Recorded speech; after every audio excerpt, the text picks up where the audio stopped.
Got a frog in my throat right when I hit start. Hi, my name is Courtney, and I am very passionate about helping women with invisible illnesses realize that you can still lead a pretty healthy and active lifestyle. It's just not going to be the one you had envisioned for yourself, but time waits for no one. And I'll tell you from experience, it really sucks when you sit there and you fall into the trap of self pity. And next thing you know, a couple years have gone by and nothing's changed. You got it. We've only got one shot at this life, and even if you've been everybody gets handed a rough card, okay? Just so you know, you're not the only one. Some of us have pretty difficult hands to play, but compared to a lot of people out there, I'm really blessed and I'm very aware of that. That being said, I'm under a lot of stress. And unfortunately, I don't deal with stress very well. I tend to really internalize it, which frankly is what drives a lot of my health issues. But I am under a lot of stress, and that makes my pain levels go up. And whenever my pain levels go up, my inner critic turns into a freaking lunatic. Now, she's difficult to deal with on the best days.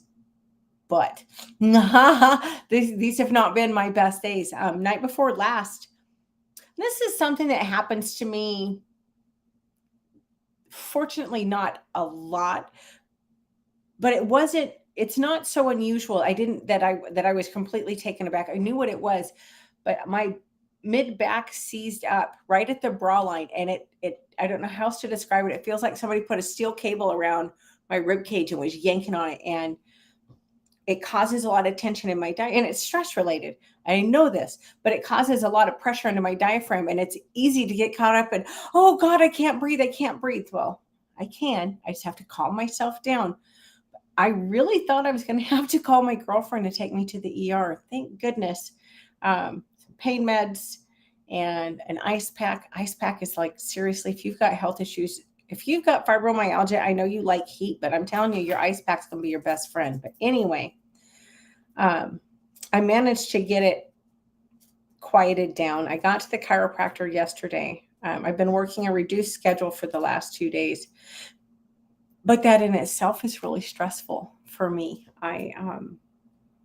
My job being what it is, it's very difficult for me to take time off, and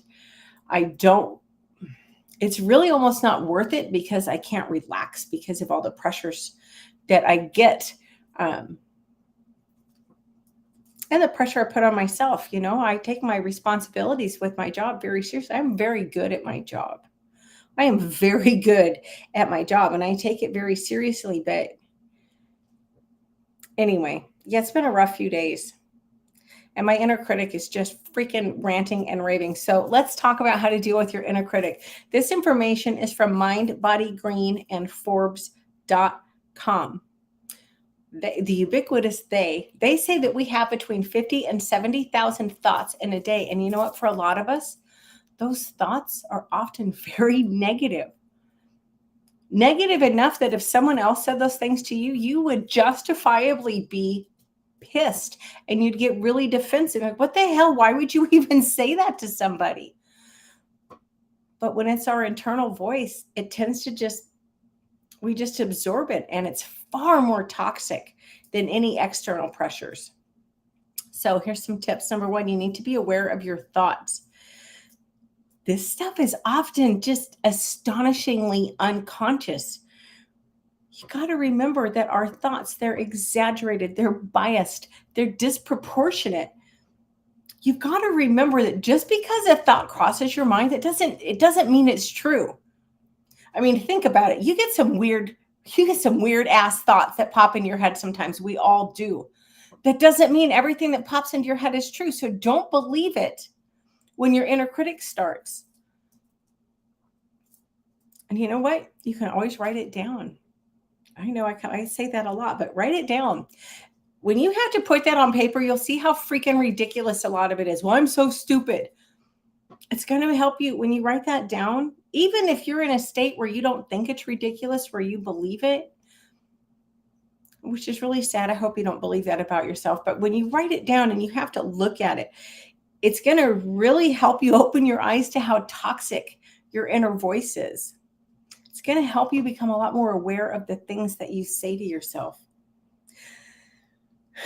Number 2, this is probably my biggest challenge on here. Stop ruminating. I am the freaking queen of ruminating. That's why I'm a stress case. That's why I internalize all this, and I roll it over and over in my head. And how could I have done this better? What did I do wrong? Why is this happening?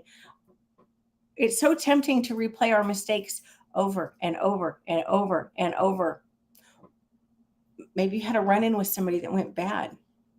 You just sit there and replay it, and oh, I should have, oh, I would have, oh, I could. Well, you didn't. You didn't, and you can't change it. Repeatedly reminding yourself that you screwed up is not helpful. You have to learn how to let that stuff go. I know it's easier said than done, but it's important.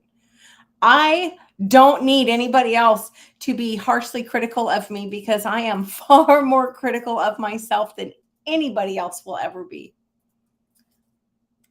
Number 3, what would you tell a friend? If your best friend came to you and said all the things that you say to yourself, but they applied it to themselves, well, I'm this and I'm that and I'm horrible and I'm whatever, what would you tell them?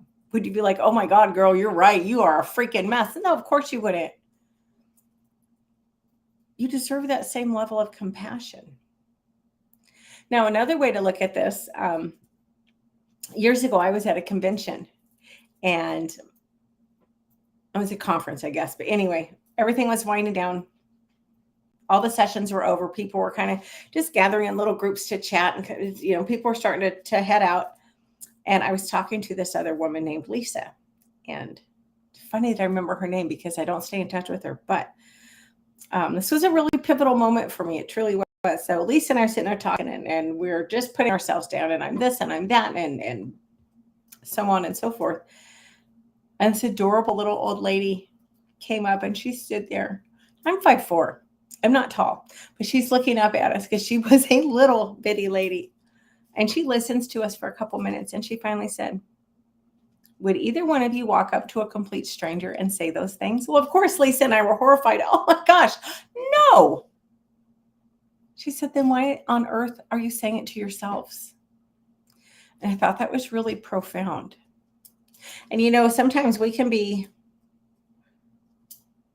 less than stellar to the people that we love.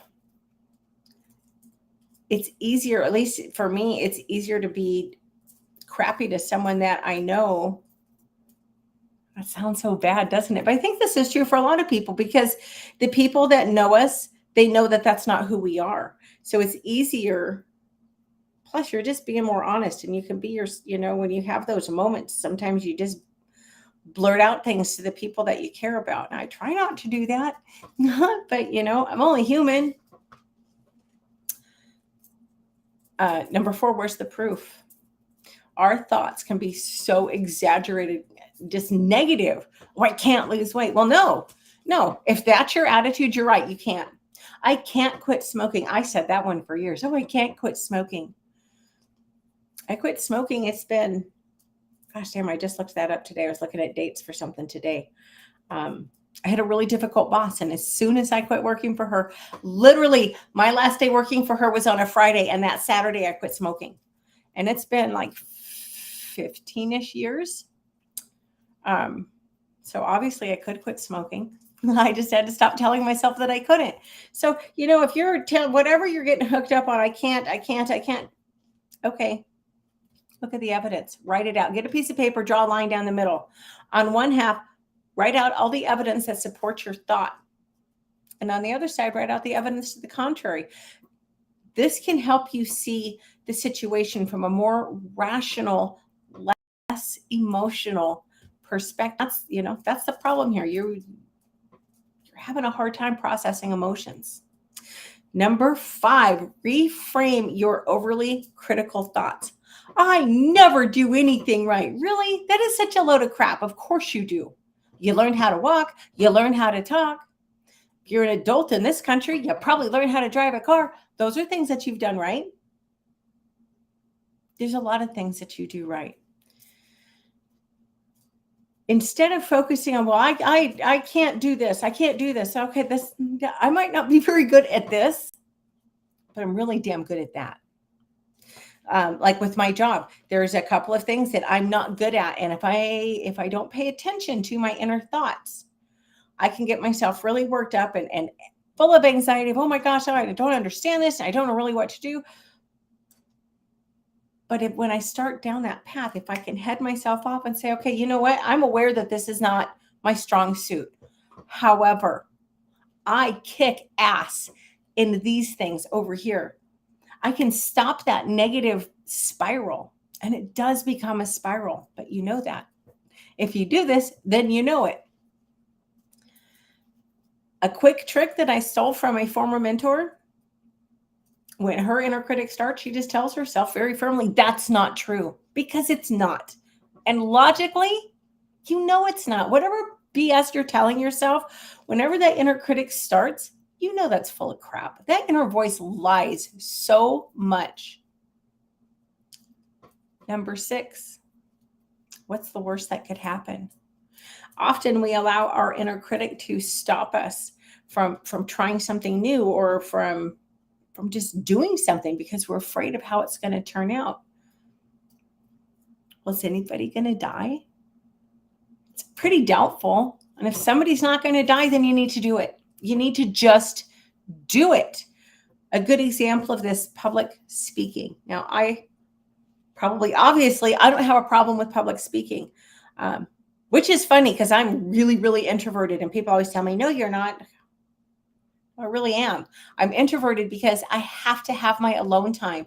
I have to have time that's quiet where I can decompress. I don't have to talk to anybody. But I'm extremely outgoing.